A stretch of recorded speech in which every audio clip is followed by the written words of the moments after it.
everyone, today I want to take a closer look at something that's become a go-to tool in our children's schools, and that's Chromebooks. On the surface, these devices are amazing. They give kids easy access to all kinds of digital resources and cool learning apps that can totally change the way they learn. But here's the part we often don't talk about.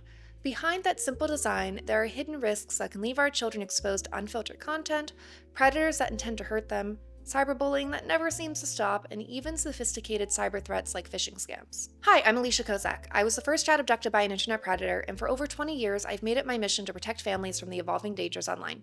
From speaking in schools to educating the public through the media, from work with law enforcement into shaping critical legislation, I've dedicated my life to making the digital world safer. I know just how quickly an online exchange can turn dark, and I've seen how technology, even though it's incredibly helpful, can also be taken advantage of in ways most parents would never even think possible. Let's be real.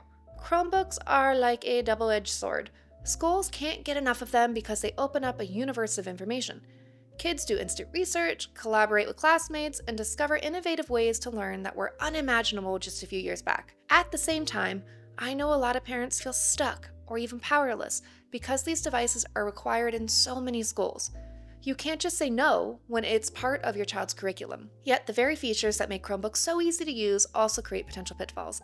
Even with strong school filters and decent parental controls, plenty of students figure out sneaky workarounds.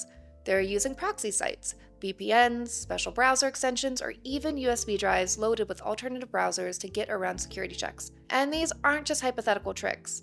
I've heard first-hand accounts from classrooms all across the country where kids have used these methods to access harmful sites that contain violent or explicit material, or worse yet, places where online predators lurk. I've witnessed how these loopholes can lead to serious problems. When a child gets around a school filter, it's not just a small rule violation.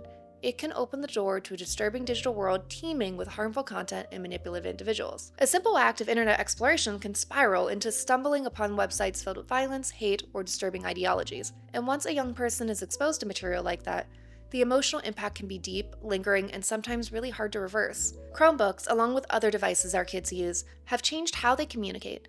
Instant messaging, social media, and online games are part of their everyday routine. While these platforms can be great spaces for kids to connect, create, and learn, they're also hotbeds for cyberbullying that can follow a child home even after school lets out. Unfortunately, cyberbullying isn't limited to a few cruel words in a group chat. It can be thousands of different forms of harassment. What's worse is that all this digital cruelty follows kids wherever they go.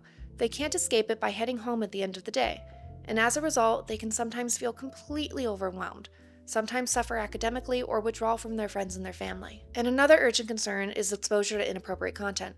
Chromebooks open a gateway to pretty much the entire internet, and not every part of the web is suitable for children, as you well know. You might have filters and parental controls in place, but let's face it, these aren't foolproof. Some kids, just out of curiosity or looking for a thrill, figure out ways to stumble upon sites full of explicit or harmful material.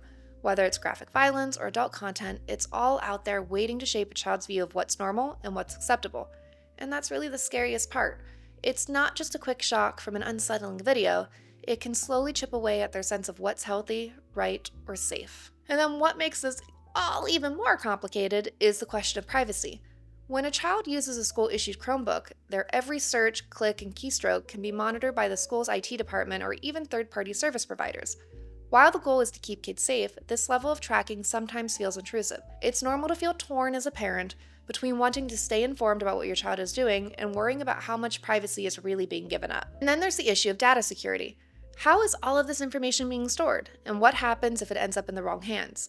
As we hear more and more about data breaches and cyber attacks, these are questions we just can't ignore. And let's not forget the matter of academic distractions either. Chromebooks can make learning incredibly dynamic. They enable group projects, interactive lessons, and immediate research, but they also make it way too easy for a child to veer off task. Think about a student in class who's supposed to be working on a history project, but can't resist scrolling through social media or playing an online game. It can quickly become a battle for their attention.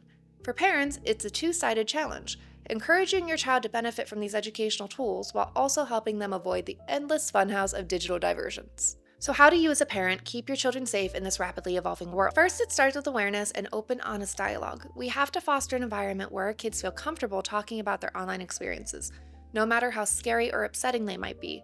It's not enough to just set strict rules or install the newest parental control software. We need to actively teach our kids about digital responsibility. We need to show them how to spot phishing scams, explain the tactics online predators use, and discuss what it really means when someone bypasses a filter with a VPN or a proxy site. Bringing real-life examples into these talks can be a game changer. If they know other kids who faced online threats, your child might feel more invested in staying safe. When children understand the dangers, they're more likely to avoid them and come to you the moment they sense something is off. There's also a lot of practical tools out there that can help.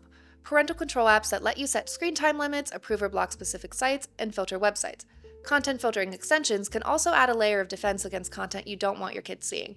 When you blend these technological shields with an ongoing judgment-free conversation at home, you're striking a healthy balance between safety and trust. Let your child know that these measures aren't about spying or punishing them, but about helping them steer clear of real dangers. The reality is, the digital world isn't going to slow down or become simpler. Schools, tech companies, and parents all share in the responsibility of making it safer for children. I'm really encouraged to see more and more schools teaching digital citizenship, which emphasizes respect, ethics, and thoughtful interactions online. As a parent, you can help by asking your child about these lessons and continuing the conversation home. You could roleplay. You could roleplay what they'd do if they ran into a suspicious website or received a harassing message.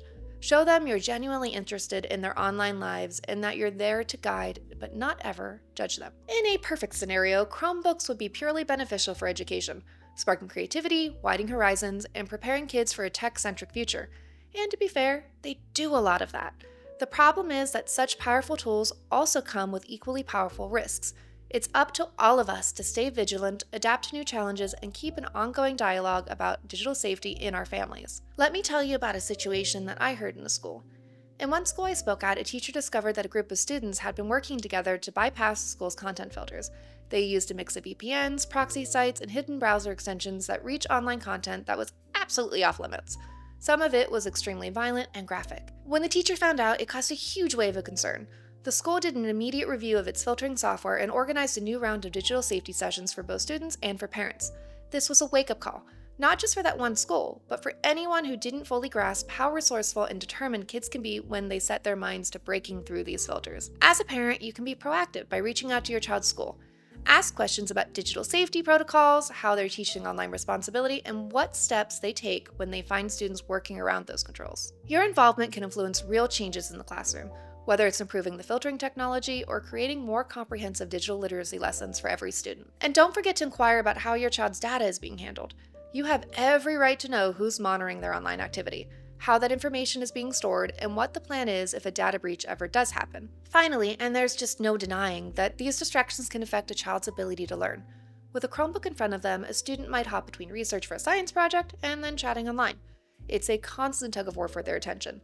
This can damage not only their academic performance, but also their capacity for focused, deep learning, something that's important for success in every stage of life. So, where do we go from here? Well, knowledge is power. The more our children understand about online threats like phishing scams, shady websites, and the realities of cyberbullying, the better they'll be at spotting and avoiding them. Don't be afraid to share real stories, encourage them to ask questions, and most importantly, really listen to what they have to say. Even if they voice something surprising or worrisome, make sure they know that you're on their side. Consider adding parental control apps or content blocking extensions to create a multi-layer defense. Help them see it not as a set of rules, but as a team effort to keep them safe. Throughout my work, I've seen firsthand how crucial it is for parents to have clear, easy-to-use strategies. That's why, if you're looking for a deeper dive into these topics, you'll find my new book, the Internet Safety Guidebook, Protecting Kids in Digital Age, helpful. In it, I share more real-life stories, practical steps for setting boundaries, and advice on how to talk to your kids about difficult topics like predators, bullying, and privacy risks. It's not about fear. It's about giving you the tools you need to raise digitally aware and resilient kids. You can find the link for it in the description below. At the end of the day, this isn't about scaring our children away from technology. It's about empowering them to navigate it confidently and responsibly. Schools are now including these topics in their teaching, talking about ethics of online behavior and the importance of self-care. You can build on that at home. Ask your kids to show you what they learned and discuss how it could apply to their own lives. The more open these conversations are, the more your child will understand that using a Chromebook is a privilege and a responsibility. I hope this video has helped shine a light on what's really going on with Chromebooks, both the good and the bad.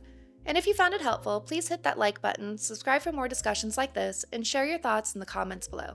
Also, I'd love to hear your experiences. What challenges have you faced with school-issued devices? How have you addressed them? How do you feel about so many schools requiring Chromebooks? Let me know in the comments. Thanks for being here. Thanks for watching. I'm Alicia Kozak. Stay safe, and I'll see you in the next video.